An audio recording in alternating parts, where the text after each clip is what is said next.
in planting potatoes, we're going to plant them in a hole.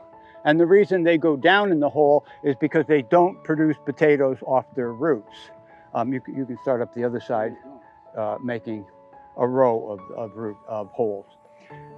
They grow off their stem to produce root. So you want as much of the stem buried in the ground. So what we're doing here is, this is as deep down as we're really going to get. It's a very shallow bed. This is all we get. So now this here is a inoculant. It's a BioCoat Gold by Advanced Ecological Agriculture. And what we're going to do is put some of this here in this container.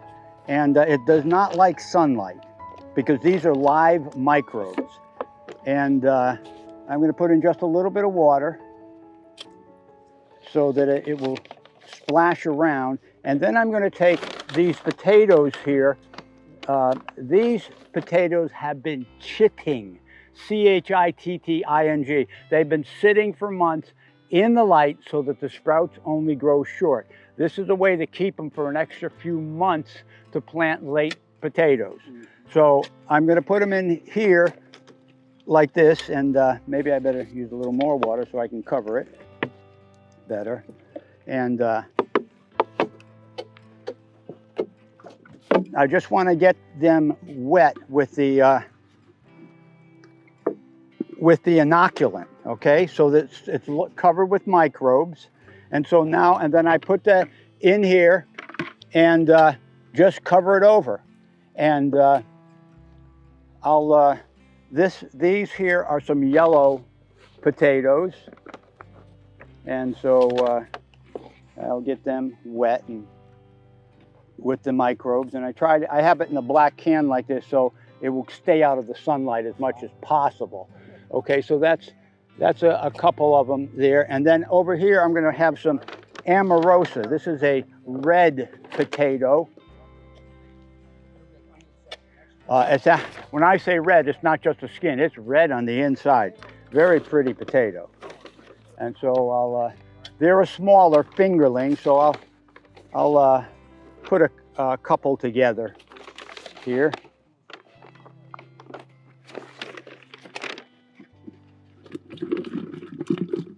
Okay, they're all wet, so I'll plant one down in here. And add a little one to it. And a couple like this here. And they've been chitting too. They've been sitting in the sunlight, and they have been growing very short sprouts for months now until I'm ready to plant, and now I'm ready to plant. Okay. Quick question.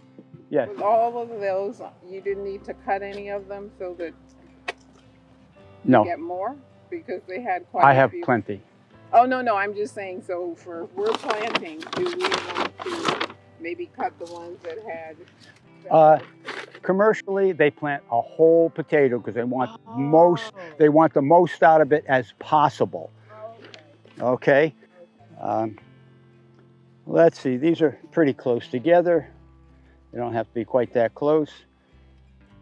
We will take a couple. This row will be the yellow potatoes. And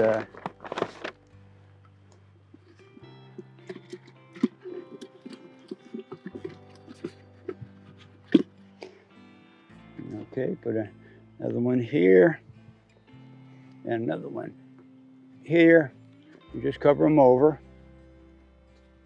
And that's all we have for soil. Normally, when you plant your potatoes, what you would do is you plant them and you plant them 4 foot apart. So you come, when the potatoes are about this high, you pull the soil up so you have a mound of soil, and you cover more stem so you get more potatoes. But we don't have that situation. All we have is this soil here. So this is what we're going to do. But we can add to it. Let me put in a couple more Amorosa over here. These are the red ones that actually have a red flesh. Very pretty and very flavorful, the phytonutrients in it.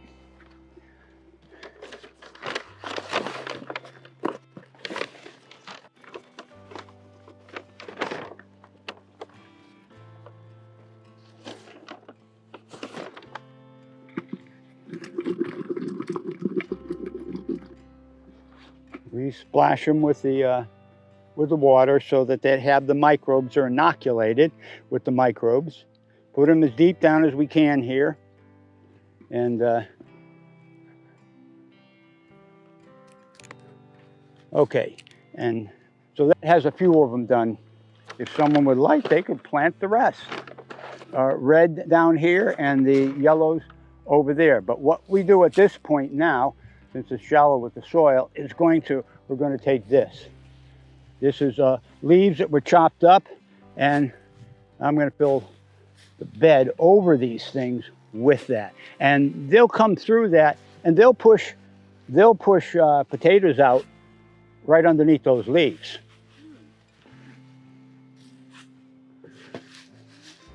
And there's plenty more of these leaves where they come from. So this is why you want to save your leaves. Potatoes are a woodland plant. They like a woodland ecosystem. In other words, they like a woodland microbiome, okay? They're not a prairie plant like most garden plants.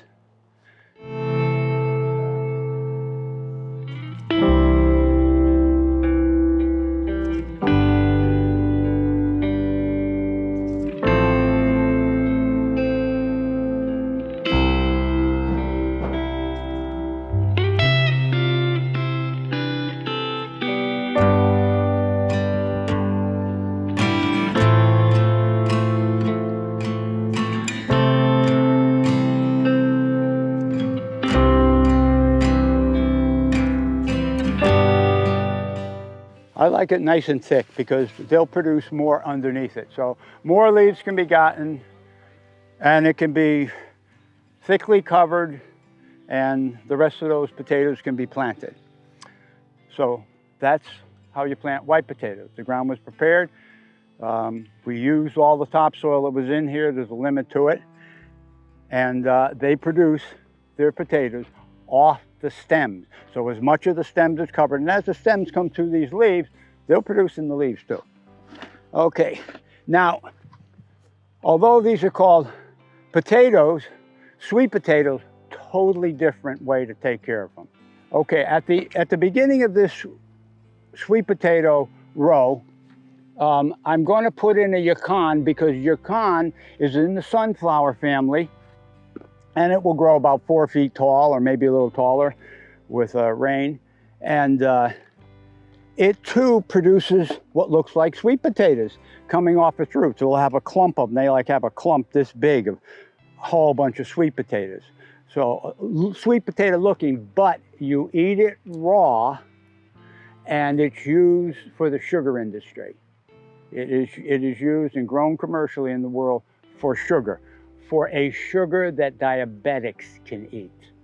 It is a very high fiber food. So I just want to make enough room, get this yacon in here, and pull it around, and then we got to water it good. Just like we have to, you want to get them well established in the soil because this was just brought in. Okay, so now these sweet potatoes here, I have 6 of them right here. I pulled them off my sweet potatoes that I grew last year. I took them and put dirt over them, an inch or 2 of dirt, and then they come up and produce little sprouts with roots on it, and then I will stick, that will grow about that wide, so I'll stick one here. And I just go down enough to bury it and leave room for a little pocket of water. And they say plant them to 1 foot to 18 inches apart. 1 foot if you want them smaller, 18 inches if you want them bigger. So I'll put them about 16 inches apart. And these leaves are all going to die back, and they'll just be a sprout. But that's all right. That sprout will grow. But they need to be watered. So you make enough of a cup when you do this to be able to come with a bucket and pour water in there and let it, so I'll do about 16 inches apart. You'll have a medium-sized potatoes. Leave a cup around it so you can fill it with water. Don't let the water run over because it will cut a channel. And then it'll be hard to water it again until the rains come. And once the rains come, it'll be good. And if you want greater production, you need more heat up here in Connecticut. And so therefore, you can either put black plastic. I have strips of black tarp that I've cut in strips and I just put on either side.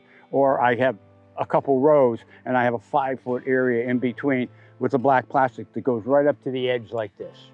That way it keeps weeds out and grass and that stuff. So I'm gonna put these about 16 inches apart.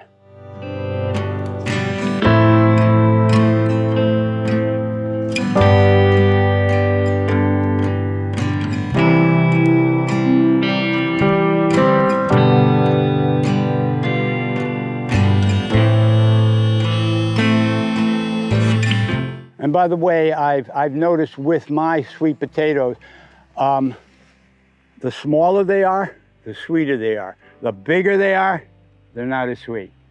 So it's sometimes wise to plant them closer so you get smaller potatoes for better take. Now these are a couple, I don't know what kind these are. Someone brought them to me. These are probably an orange one or something. Those are Murasaki, the Japanese ones, or Korean ones. I originally got some from some Korean friends.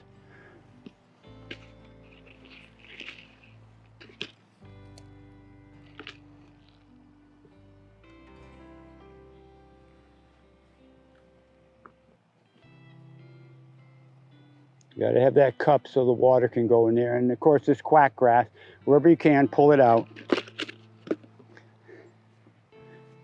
And one more yukon at the end.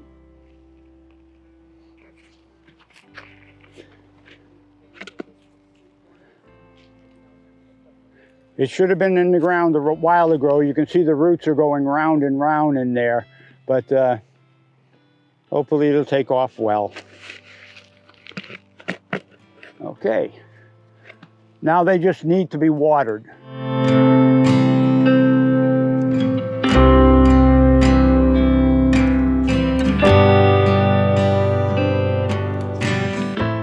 I'm going to put some green beans right here.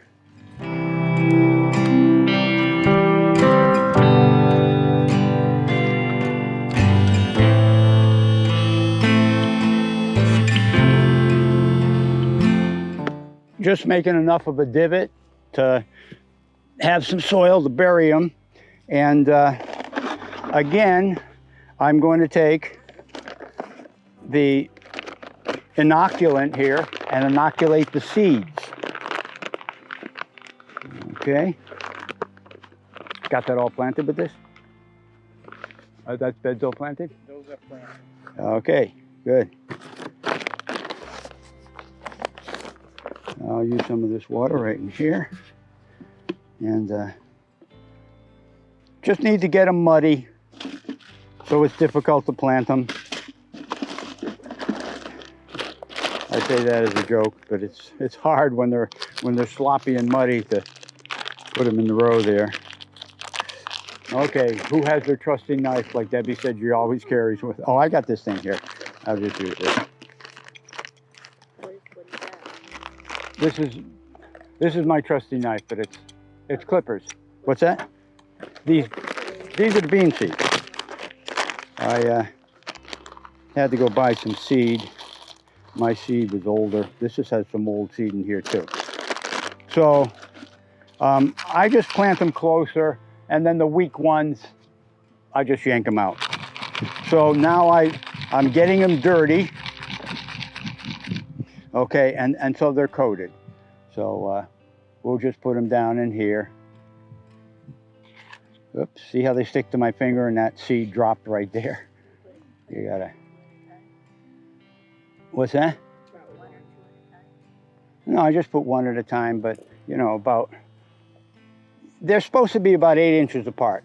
But I plant them closer because, like I said, some of these seeds were yellowish. They're not gonna grow. They're sickly. I don't know the quality of the seed, so better close and then pull out the extra later.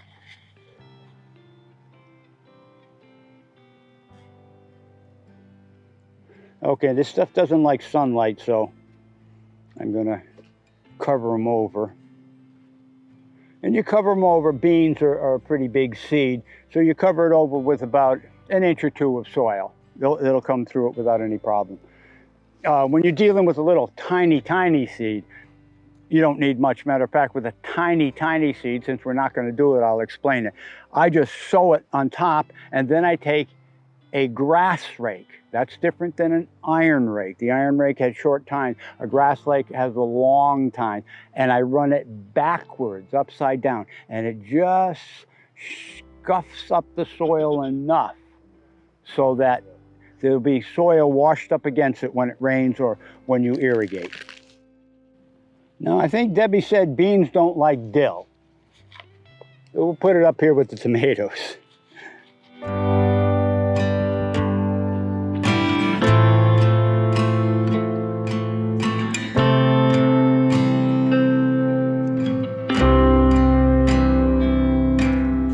Okay, everything's going to have to be watered because these beans aren't going to do anything unless they're watered. You can bury the stem as deep as you want because the stem will produce roots, and it will produce better with roots.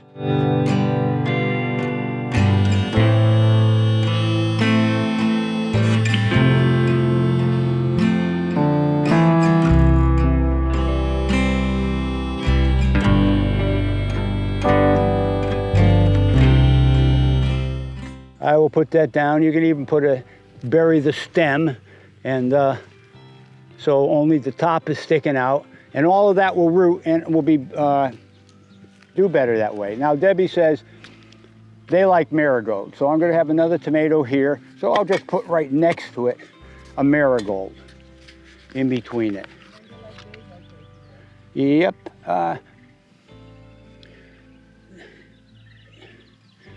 I have the basil in the next plant. So here's a marigold.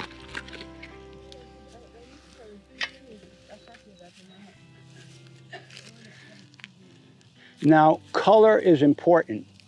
I haven't talked about this, but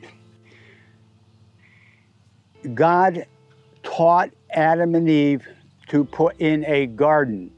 The concept of a garden, as I mentioned at the sermon yesterday, was that we have these beautifully planted gardens around the world, and they are what we call plantings. They're planting designs. So he gave Adam and Eve a design to put in. The only information that I have gotten on design, we Americans talk about companion planting, and we've made a few observations, but in India, they have plantings of 5, 7s, 12s. I can't understand Indian, so I don't know what they are. I would love to learn. But I did learn this from Sandra Horner, who was a missionary, Adventist missionary, with two places, one in Nepal and one over the border in India. And she was told that what they do is you alternate plant colors. For instance, you have your red cabbage, and it sort of have anything that has that anthocyanins, that red, purple, blue color, you alternate the color. It could be a red lettuce with a green lettuce, or a red lettuce with a green cabbage. But you alternate, because we put kale in, a red kale at our house for the kale, because I like that red Russian kale the best, and you alternate it with green between it. So you have red, green, red, green, red, green. That's one thing they do in the garden design. Another thing they do in the garden design, Debbie was mentioning some of that, about putting radishes. The reason to put the radishes with the onions is because the radishes have hairs and the onions are smooth. So they will interplant hairy, smooth leaf, hairy, smooth leaf crops together. Another thing they do is they put aromatics, and they'll use aromatics as a boundary. Aromatics are onion, garlic, the whole allium family, as Debbie was saying, are aromatic, but you also have all these different herbs they too are aromatic. And they can be used as borders, or they can be used interplanted. And the aromatics, all these things impart something, we don't know what they are, but it improves the growth. And when Sandra did that, she said, we got much better cabbage. We had less pest attack. We had much better quality. And another thing that they do besides the aromatics, the colors, the hairy leaf, smooth leaf, is they would put shallow leaf, deep-rooted things together. And the shallow roots would go down and get things that weren't available. The deep roots would go down and get things that weren't available to the shallow roots, and then their roots, as they intermingle, they share. Everything in nature shares with each other. There's another thing that is not coming to my mind that they do. Oh, fern leaf plants. As I contemplated these frilly leaf plants, basically what they are the umbelliferae. The umbelliferae are your dills, your parsley. They all produce flowers in an umbel. You'll have to go look it up, U-M-B-E-L, an umbel. And it's a type of flower head. That whole family has them, but they all tend to have frilly leaves. This doesn't have many cuts in it, but look at the frilliness on this dill. Look at the frilliness on a carrot. See the deep cuts in the leaves like that? That's planting leaves with deep cuts like that also does something to enhance everything's growth together. What it is, remember, these are natives who use empirical evidence. They don't use scientific evidence, which I disdain because it's so ridiculous. Scientific evidence, they create an environment that doesn't exist, and then you test in it, and you're supposed to think you've learned something. How ridiculous. You plant in the environment God has given you, in the soil we've been given right here on this ground, in this type of heat, in this type of weather, and this type of climate. That's what you do. You make observations, empirical evidence, and you study what God has given you, and you work with that design. Okay, so we'll put this tomato in here also.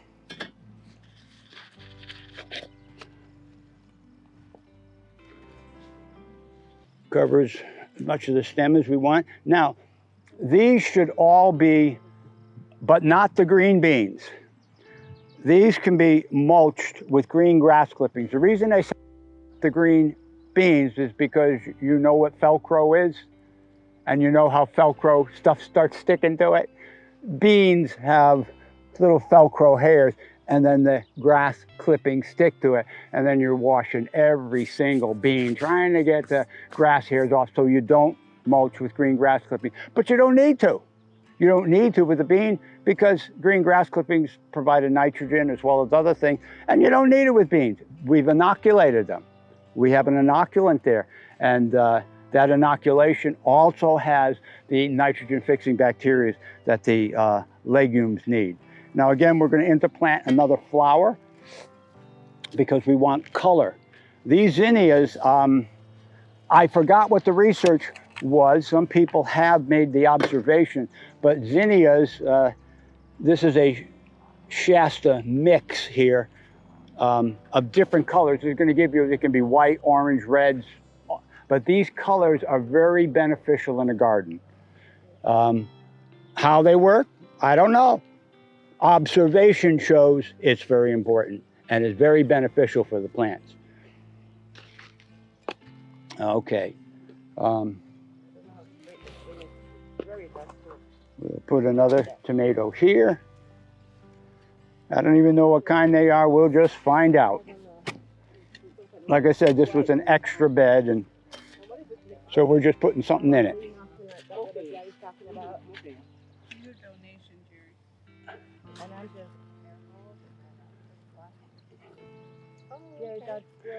But mulching these tomatoes with green grass clippings will be very beneficial. You'll double production by mulching with green grass clippings. This soil is weak.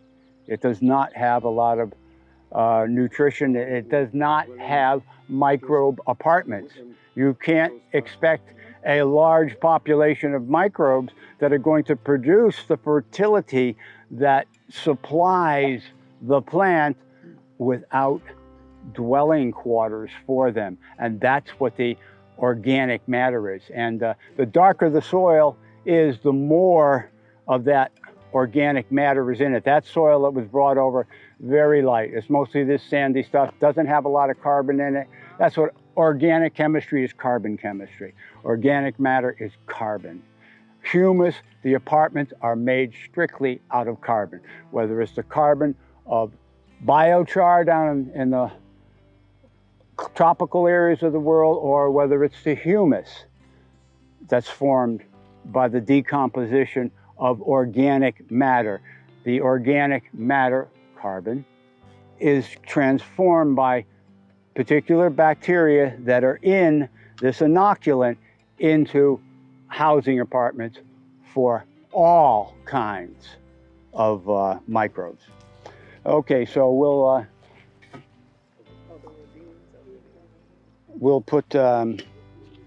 just put a parsley in this corner here. When I finish this, I've got extra parsley and flowers and stuff. I'm going to go through the beds, and any spots I see open, I'm putting them in there because they're all going to benefit what's growing there.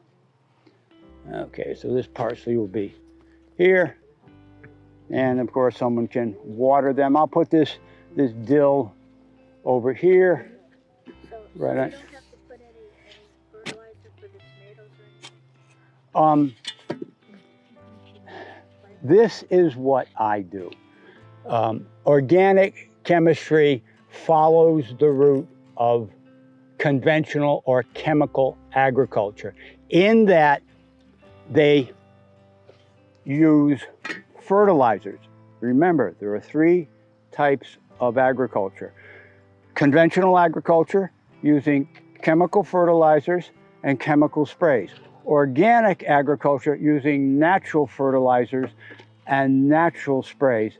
And regenerative agriculture, where microbes create a fertile soil. You've heard of the Fertile Crescent in Iraq in ancient times. You've heard of the fertility of the Nile before they put the Aswan Dam and stopped the flooding.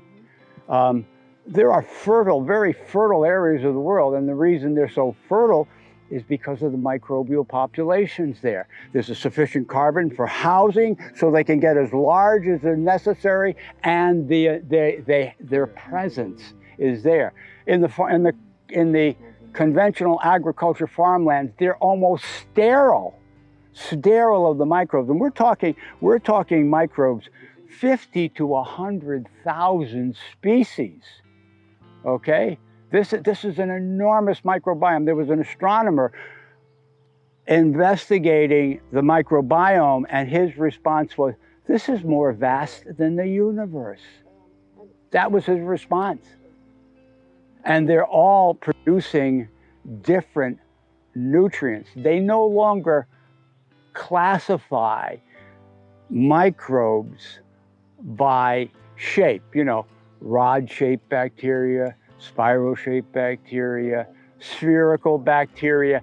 They now classify them according to the DNA. And the DNA is the genetic blueprint, and that blueprint is their ability to produce particular chemicals, phytonutrients. Because we're this far north, I'm growing, this is a Jimmy Nardello. The Nardello family brought it over from Italy, I don't know how many years ago, 50, 100 years ago, whatever. And they have developed it in Naugatuck, Connecticut. And it's one of the sweetest, it is the sweetest pepper I know, that produces abundantly here in Connecticut. I only know four peppers that produce abundantly in Connecticut.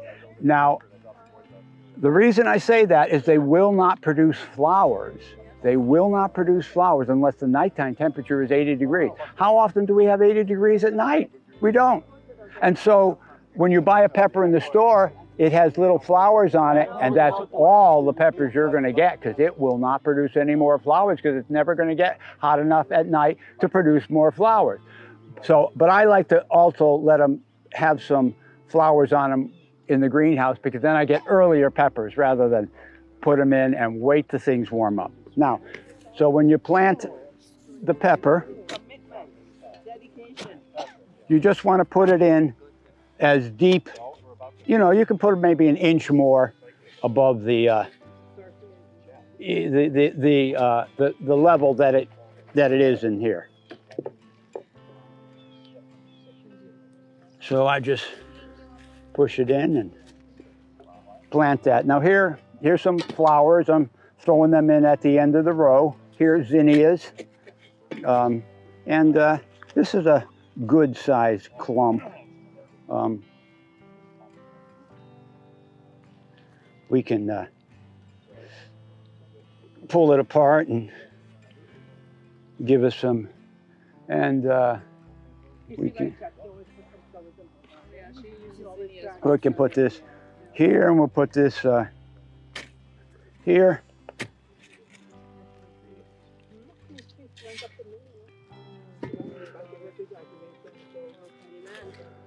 And this is a parsley. This will give us a little, this is one of those somewhat frilly leaf plants, but it's an aromatic. And it imparts some benefit to the other things that are growing here. We don't know what it is, but remember, those people who live a life growing their own food learn what works. They may not know why. Doesn't matter whether they know why, but it works, okay? Here's an example of a squash that's been in a pot too long. You can come down here and take a look at it here. I had put these in a while ago, and see how this isn't real bad, but that's a lot of roots. See how they're starting to go round and around? That creates a little bit of stunting.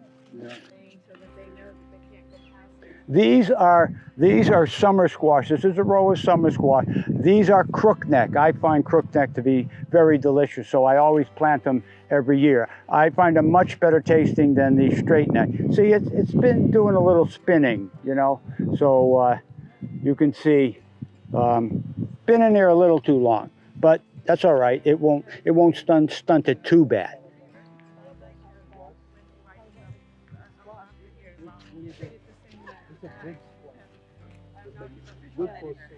Okay, this is some type of zucchini.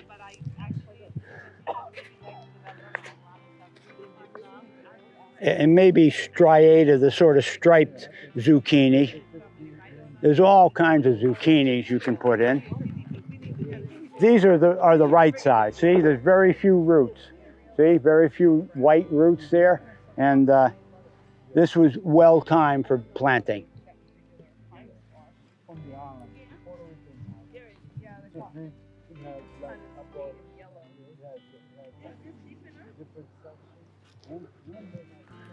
This is some other type of zucchini. This is the striped one.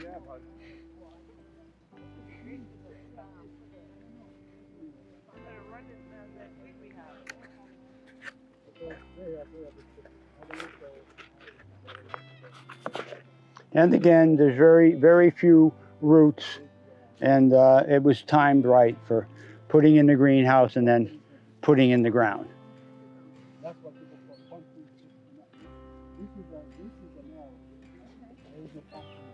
Okay, and this an odd hole, so we're putting the tomato in it. Gary, could you bring me that shovel? Okay, since it's a tall tomato, we want to bury as much of the stem as possible, so use a shovel rather than just my hands.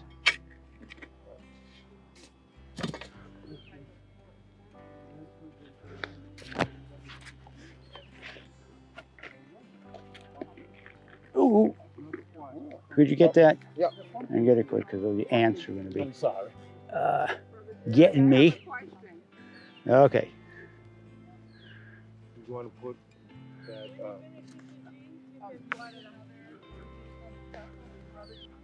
These tomatoes are varieties that I have saved the seed from for years. The Brandywine, I have saved that seed since the early 90s. I remember saving my Brandywine seed and planting it once with a Valencia, it was called Valencia, and it was an orange tomato. And the bee got in there and crossed it with the orange. And the normal Brandywine has a green shoulder, and that replaced the green shoulder with an orange shoulder. And it's the most delicious tomato. So I've been planting it since the early 90s. Thank the bee. Oh yeah, yeah. Well, that's God's design. See, these split leaf tomatoes don't cross because they have the male pollen right over the female part of the flower. It's only the potato leaf plants that are open enough for a bee to get in and cross. Okay, they can go in and rummage around and get some pollen, but they can't interfere with crossing. So split leaves don't cross. They can stay true to variety, but potato leaf, they can cross. Okay, and you've got a picture of how the difference between a potato leaf and the other. Okay, so these are the split leaves and potato leaves, and we've already talked about how to plant them. Bury as much of that stem as possible. I'll let anyone who wants to plant them, go ahead and plant them. I have here an Amanda, a big orange, a Virginia sweet, a big yellow, and then these 4 potato leaf ones. 2 of them are the Brandywine that I just talked about, that I saved. You got it. And then 2 of them are black Japanese Traffelli or something. I don't know what it is, but black tomatoes are delicious. They're very delicious. And this produces well, this black Japanese, and it's a plum-shaped tomato. My wife's a tomato connoisseur, and she likes that the most. Okay, here with all these stakes are cherry tomatoes. I put them in before the frost came, and they were killed almost to the ground. They were killed to, you can see right here. The reason I have this, and this is I am going to select, as this grows, 1 stem to go up here, 1 stem to go here, and 1 stem to go here. And I will have 3 stems. And then if you come down close here with that, once I get my stems, this is 1 stem. I'll probably select that for over here. Here's another stem coming out of the axil of the leaf. Can you get that shot well? We don't need this in the way. Here's another one coming out of the axil of the leaf. I will select this main one and 2 of those stems. The rest of the stems I will snip off. And I will continue to snip them off as they go up the plant. Now, you never want to touch the inflorescence. That is your fruit. But many people have trouble discerning a stem from a leaf. Stems come out of the axil of the leaf. The axil of the leaf is where it goes into a stem. And out of the axil comes another stem. So you start snipping them off once you get your 3. And as they climb, out of every leaf will be another stem. You snip them off, snip them off. You only allow the 3 to go up. You can just have 1 up if you have lots of plants. You can just have 2. But I do 3 here because I only had a few plants. So we're doing 3. So I put a stake in the ground good, and then I put a tall thing that they can climb. And these type of cherry tomatoes, they will grow 12 feet. So they'll grow up to the top here, and then they'll come down like this. At least they do at my house. Okay, and so Debbie suggests that because everyone says so, and I assume so because I've heard it all my life, that tomatoes like basil. So we'll take, remember I only have one plant here, I have one plant there, and I'll take one of these, I'll take a basil and put it in the ground between them. And I'll take a parsley too and put it there. They would appreciate something like that. And these here also, if someone would like, they can put a parsley between some of these plants there. These are some celery. I have more parsley, but I'll put the basil between the tomato plant just to have a tomato. So now these aren't going to sprawl on the ground because these are all going to be trained. They're going to be trained to grow upward.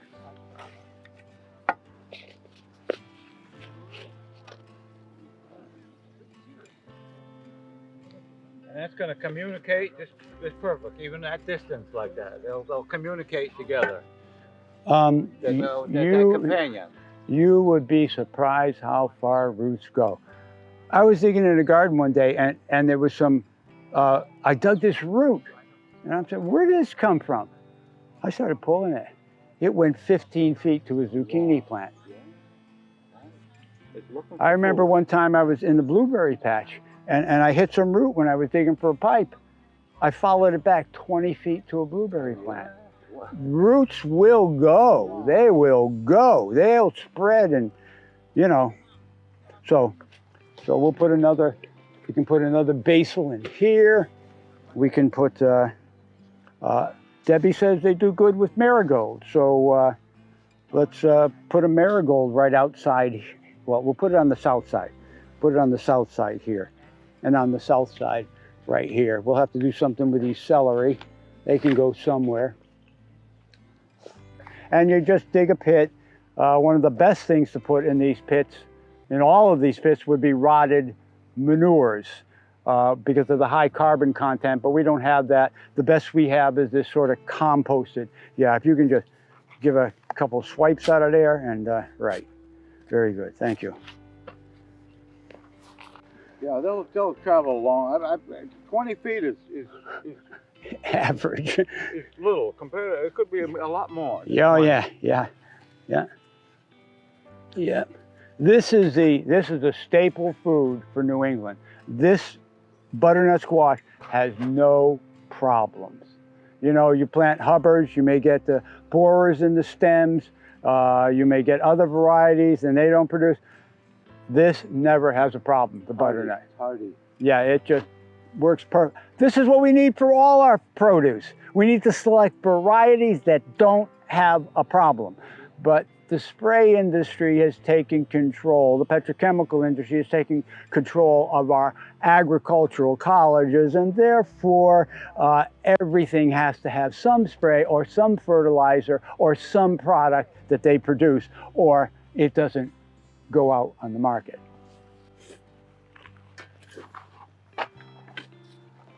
Okay, see, this is twisting around a bit. These want to go and go fast, so they quickly start to do that because they really grow.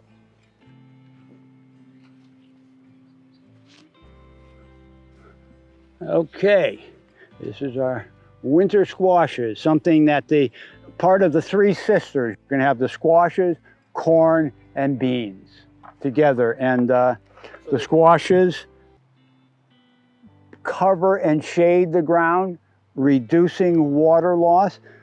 The corn stalks, they'll grow up into the air, and the beans, you plant them a month later. After the corn's about a foot high, you plant the beans, and then the climbing beans will climb the stalk and provide nitrogen for both the corn and the squashes. So that's what here, Jerry, you gonna put like hay or mulch, something? They're going to put green grass clippings. They're going to mulch these things with green grass clippings. Okay, I guess we pretty much covered this year. Thank you, So, sir. Okay, you're welcome.